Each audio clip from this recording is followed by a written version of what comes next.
पुण्यामध्ये मुंबई बंगळुरू महामार्गावर रास्ता रोको करण्यात आलेला आहे। नसरापूर अत्याचार प्रकरणामध्ये नागरिकांनी आता तीव्र संताप व्यक्त केला आहे। रास्ता रोकोमुळे महामार्गावर मोठी वाहतूक कोंडी झालेली आहे। पीडितेच्या कुटुंबियांसह नागरिकांनी ठिय्या दिलेला आहे। वडगाव ब्रिज इथं हॉटेल सुवर्णासमोर सुरू असलेल्या रास्ता रोकोमुळे मुंबईकडून साताऱ्याकडे तसंच साताऱ्याकडून मुंबईकडे जाणाऱ्या दोन्ही वाहतूक मार्गिका पूर्णतः बंद करण्यात आलेल्या आहेत।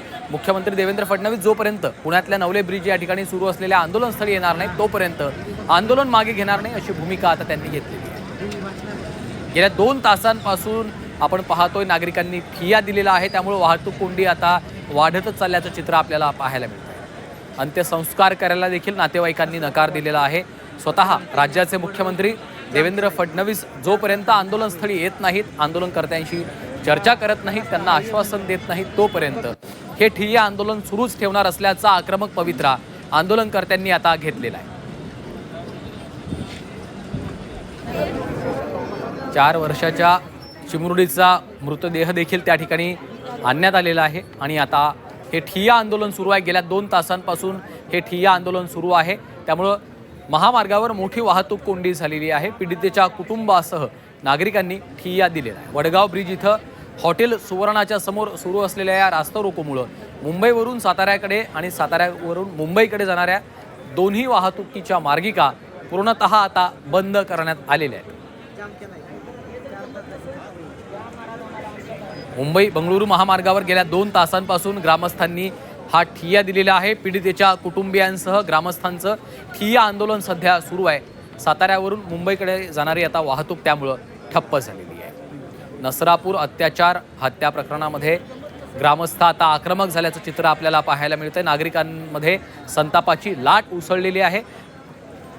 संपूर्ण महाराष्ट्रभरातून संपूर्ण राज्यभरातून आता तीव्र संताप व्यक्त केला जातोय। संतापाची लाट उसळलेली आहे। मुख्यमंत्री देवेंद्र फडणवीस हे आंदोलनस्थळी येत नाहीत तोपर्यंत आंदोलन मागे घेणार नाही अशी आक्रमक भूमिका आंदोलनकर्त्यांनी घेतल्याचं देखील आपल्याला पाहायला मिळतंय। गेल्या 2 तासांपासून हे ठिय्या आंदोलन सुरू आहे।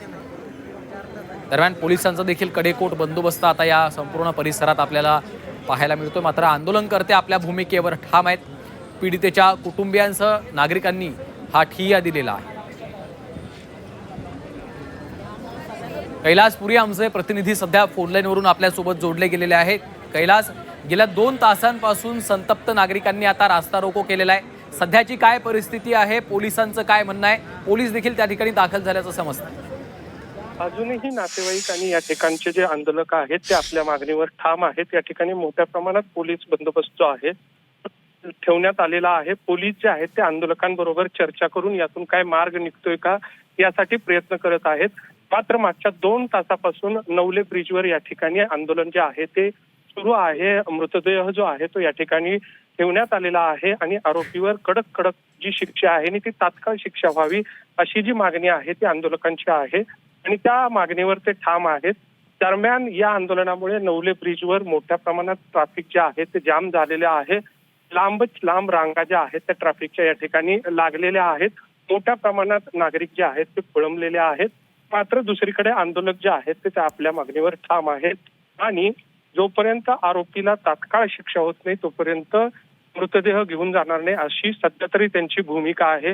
पोलीस आणि प्रशासनाकडून त्यांची मनधरणी करण्याचा प्रयत्न सुरू आहे। बराच वेळ झालं ट्रॅफिक जे आहे ते जाम आहे, त्यामुळे नागरिक जे आहेत त्यांना मोठ्या त्रासाला सामोरं जावं लागतं। त्यामुळे लवकरात लवकर यातून तोडगा निघावा अशी मागणी जी आहे ती होत आहे आणि दुसरीकडे आंदोलक जे आहेत ते आपल्या मागणीवर ठाम आहेत। वाहतूक कोंडी झालेली आहे, मात्र पीडितेच्या कुटुंबियांसह नागरिक आपल्याला आक्रमक झालेले पाहायला मिळतात। एक प्रकारची संतापाची लाट उसळलेली आहे। महत्त्वाचं म्हणजे मुख्यमंत्री देवेंद्र फडणवीसांनी स्वतः त्या ठिकाणी यावं, आमच्याशी चर्चा करावी आणि त्यानंतरच यावर तोडगा निघेल अशी देखील त्यांची भूमिका आहे। साहजिकच आहे, या आंदोलकांचं नातेवाईकांचं यापूर्वीच जे आहे ते मुख्यमंत्र्यांशी दूरध्वनीवरून बोलणं झालेलं होतं। मात्र त्यानंतरही अजूनही आंदोलक जे आहेत ते मुख्यमंत्र्यांनी स्वतः याकडे जातीनं लक्ष द्यावं, त्यांनी स्वतः या ठिकाणी यावं अशी जी भूमिका आहे ती आंदोलकांची आहे। सगळ्यात महत्वाचं म्हणजे जे आरोपी आहे, जो नराधम आहे त्याला तात्काळ शिक्षा व्हावी ही जी मागणी आहे त्यावर आंदोलक जे आहेत ते ठाम आहेत। कैलास, आपण पाहतोय संपूर्ण राज्यभरातून महाराष्ट्रभरातून या घटनेनंतर तीव्र संताप व्यक्त होतो। एक संतापाची लाट उसळलेली आहे। चिमुकलीवर अत्याचार झाले आणि त्यानंतर तिची हत्या करण्यात आलेली आहे। त्यामुळे आता या नराधम आरोपीला आमच्या ताब्यात द्या, त्याला फाशीची शिक्षा झाली पाहिजे, अशा पद्धतीची देखील मागणी होती आहे। साहजिकच आहे, जेव्हापासून ही घटना घडलेली आहे तेव्हापासून नसरापूरमधले ग्रामस्थ तर संतापाची भावना होतीच, मात्र जेव्हापासून सर्व स्तरांवर ही माहिती पोहोचलेली आहे, या घटनेबद्दल माहिती पोहोचलेली आहे, सर्व स्तरातून या घटनेचा तीव्र निषेध करण्यात आलेला आहे। संतापाची लाट जी आहे ती या ठिकाणी उसळलेली आहे आणि त्याच याच्यामधून आरोपी जो आहे, जो नराधम आहे, त्याला कडक शिक्षा व्हावी, फाशीची शिक्षा व्हावी अशी मागणी जी आहे ती सर्वच स्तरातून होत आहे आणि किंबहुना त्याच मागणीसाठी त्या ठिकाणी आंदोलक जे आहेत ते नवले ब्रिजवर त्या ठिकाणी आंदोलन करत आहेत। मोठ्या प्रमाणात या ठिकाणी आंदोलक, स्थानिक सामाजिक संस्था आहेत आणि नातेवाईक असा खूप मोठा समुदाय जो आहे तो या ठिकाणी आंदोलन करत आहे। जो नवले ब्रिज आहे त्याच्यावर लांबच लांब ज्या रांगा आहेत त्या या ठिकाणी लागलेल्या आहेत। कैलास, तुमच्या आजूबाजूला काही लोक आता या ठिकाणी बसलेले आपल्याला दिसत आहेत, काय नेमकं त्यांचं म्हणणं आहे? तुम्हाला त्यांच्याशी संवाद साधता येणं शक्य आहे का? काय त्यांच्या भावना आहेत? कारण एक संतापाची तीव्र लाट उसळलेली आपल्याला पाहायला मिळते। सध्या जी दृश्य आपण पाहतोय, तुमच्या आजूबाजूला हे अनेक लोक आपल्याला बसलेले पाहायला मिळत आहेत, काय नेमक्या त्यांच्या भावना आहेत? त्यांच्याशी संवाद साधता येऊ शकतो का? सध्या या ठिकाणी मोठ्या प्रमाणात गर्दी आहे, मात्र त्यांची जी प्रमुख मागणी जी आहे ती प्रमुख मागणी हीच आहे की या घटनेमध्ये मुख्यमंत्र्यांनी स्वतः लक्ष घालावं आणि त्यांनी स्वतः याबद्दल जो आरोपी आहे त्याला तात्काळ शिक्षा होईल यासाठी प्रयत्न करावेत, किंबहुना या ठिकाणी येऊन मुख्यमंत्र्यांनी चर्चा करावी असंही काही आंदोलकांचं मत आहे आणि त्या भूमिकेवर ते ठाम आहे।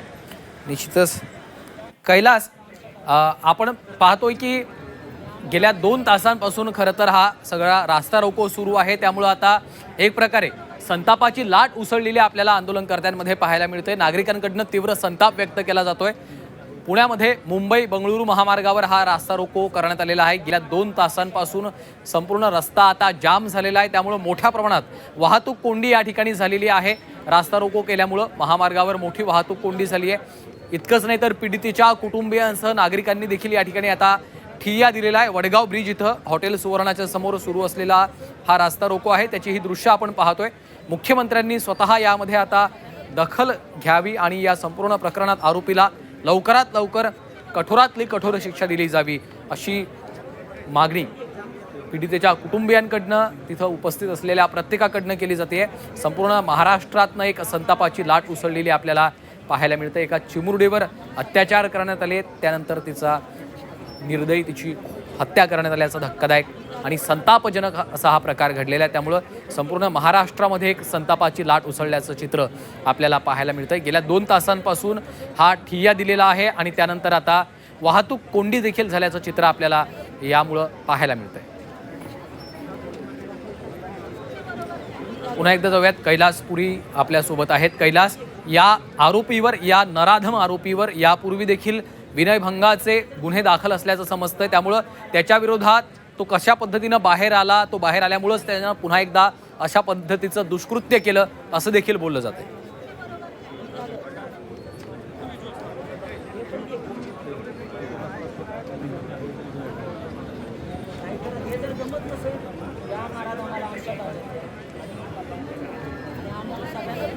अरे, ही दृश्य आपण पाहतोय। पुन्हा एकदा कैलास यांच्याकडे जाऊयात। कैलास, माझा आवाज येतोय?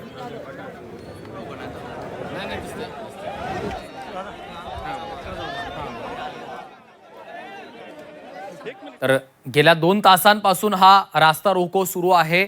पुण्यातील नवले पुलावरची ही दृश्य आपण पाहतोय। संतप्त नागरिकांनी आता ठिय्या दिलेला आहे। लवकरात लवकर या नराधम आरोपीला कठोरातली कठोर शिक्षा झाली पाहिजे या मागणीसाठी आता लोक रस्त्यावर उतरल्याचं चित्र आपल्याला पाहायला मिळतंय आणि नागरिकांमध्ये एक आता संतापाची भावना आहे, संतापाची लाट उसळलेली आहे। संपूर्ण राज्यभरामध्ये एक प्रकारे संतापाची लाट उसळल्याचं चित्र आपल्याला पाहायला मिळतंय। गेल्या 2 तासांपासून पुण्यामध्ये नवले पुलावर हे ठिय्या आंदोलन करण्यात आलेलं आहे। हा ठिय्या सुरू आहे, त्यामुळे आता मोठी वाहतूक कोंडी झाल्याचं देखील चित्र आपल्याला पाहायला मिळतं। नसरापूर अत्याचार प्रकरणामध्ये आता नागरिकांमध्ये संतापाची भावना आपल्याला पाहायला मिळते आणि रास्ता रोको केल्यामुळे महामार्गावर मोठी वाहतुकीची कोंडी झालेली आहे। पीडितेच्या कुटुंबासह नागरिकांनी ठिय्या दिलेला आहे। इतकंच नाही तर 4 वर्षाच्या या चिमुरडीचा मृतदेह देखील त्या ठिकाणी आणण्यात आलेला आहे.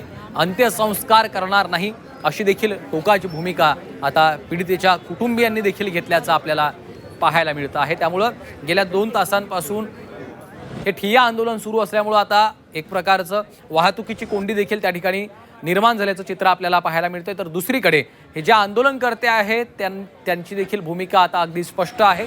लवकरात लवकर या नराधमाला कठोरातली कठोर शिक्षा झाली पाहिजे अशी देखील मागणी त्यांनी केलेली आहे. त्यामुळं एकीकडे वाहतूक कोंडी झाल्याची दृश्य आपण पाहतोय, तर दुसरीकडे आता नागरिकांमध्ये संतापाची भावना निर्माण झाली आहे. कैलासपुरी आमचे प्रतिनिधी पुन्हा एकदा आपल्यासोबत जोडले गेलेले आहेत. कैलास, आपण पाहतोय या नराधम आरोपीला कठोरातली कठोर शिक्षा दिली पाहिजे या मागणीवर आता आंदोलनकर्ते ठाम आहेत. इतकंच नाही तर चिमुरडीचा मृतदेह देखील त्या ठिकाणी आणण्यात आलेला आहे. संतापाची भावना आपल्याला एक प्रकारे पाहायला मिळते.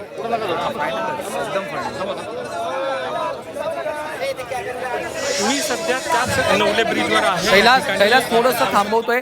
खासदार सुप्रिया सुळे सध्या फोनलाईनवरून आपल्यासोबत जोडल्या गेलेल्या आहेत. सुप्रियाताई, महाराष्ट्रभरामध्ये संतापाची लाट उसळल्याचं आपण पाहतोय आणि आता याच नागरिकांमध्ये पुण्यामधील जो नवले पूल आहे त्या नवले ब्रिजवर रास्ता रोको केलेला आहे, ठिय्या केलेला आहे. त्यामुळं वाहतूक कोंडी देखील झाली आहे. माझी महाराष्ट्र सरकारला विनम्र विनंती आहे की खूप भयानक घटना झाली आहे. महाराष्ट्र सुन्न झालाय. त्यांच्याशी विश्वासाच्या नात्याने, प्रेमाच्या नात्याने याच्यातून मार्ग काढला पाहिजे. मी स्वतः नसरापूरला जाऊन आले. कुटुंबालाही मी डायरीला माझे सहकारी काका चव्हाण यांच्या बरोबर आहे. मी 2-3दा फोन केला तेव्हा कुटुंब ससूनला होतं, त्याच्यामुळे माझी कुटुंबाची भेट होऊ शकली नाही. मी नसरापूरला होते. दुपारी रोहित पवारही नसरापूरला अनेक वेळ होते. आम्ही भावना, कसं आहे की घटना एक कौटुंबिक घटना आहे. हा काही राजकारणाचा विषय नाहीये. हा एक भावनिक मुद्दा आहे. ही महाराष्ट्राची लेक आहे. चिमुरडी आपलं बाळ आहे. आपल्या बाळावर ज्या पद्धतीने बाळावर क्रूर घटना ही वेळ आली आहे, त्याच्यानंतर हत्या झाली आपल्या लेकीची. तर समस्त मायबाप जनता ही अशी असेल तर महाराष्ट्र सरकारने त्यांच्या वतीने माणसांना, कोणीतरी जबार व्यक्तीला पाठवलं पाहिजे. सगळ्यांची समजूत काढली पाहिजे आणि त्या नराधामाला तातडीने फाशी दिली पाहिजे ही आमची मागणी आहे.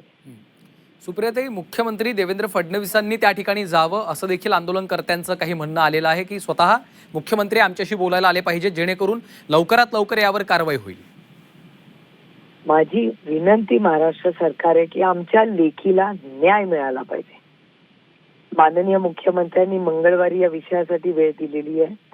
पोलीस यंत्रणा काम करते. मी पुण्याचे जे SP आहेत गिल, त्यांचे मनपूर्वक आभारी मानते. पण त्याचबरोबर आमच्या लोकांच्या भावना या तुम्ही समजून घेतल्या पाहिजेत आणि आमच्या लोकांना न्याय दिला पाहिजे. एवढीच आमची प्रांजळ मागणी आहे, कारण का खूप दुःख सहन करतायत सगळे लोक. सुप्रियाताई, आणखी एक याच्यामध्ये मुद्दा असा होता की हा जो नराधम आरोपी आहे याच्यावर याआधी देखील विनयभंगाचे गुन्हे दाखल आहेत. अशा पद्धतीचा आरोपी कसा काय सुटून बाहेर येतो हा देखील एक यातला महत्वाचा मुद्दा आहे. आमचा महत्वाचा प्रश्न आहे की जर 2 गुन्हे दाखल झालेले आहेत, हा माणूस सुटलाच कसा? ह्याला बेल कोणी दिली, का दिली? आणि त्याच्या गावातून त्याला हकलून दिलेला आहे. एका व्यक्तीला जर गावातून बाहेर हद्द पार केलाय तर आणि कोर्टात त्याच्यावर 2 गुन्हे दाखल आहेत, तर पहिल्याच गुन्ह्यानंतर त्याला शिक्षा का नाही झाली, त्याला फाशी का नाही दिली? हा मोठा प्रश्न आहे राज्यासमोर आणि समाजासमोर. निश्चितच. सुप्रियाताई, खूप खूप धन्यवाद आपल्या या सविस्तर प्रतिक्रियेसाठी.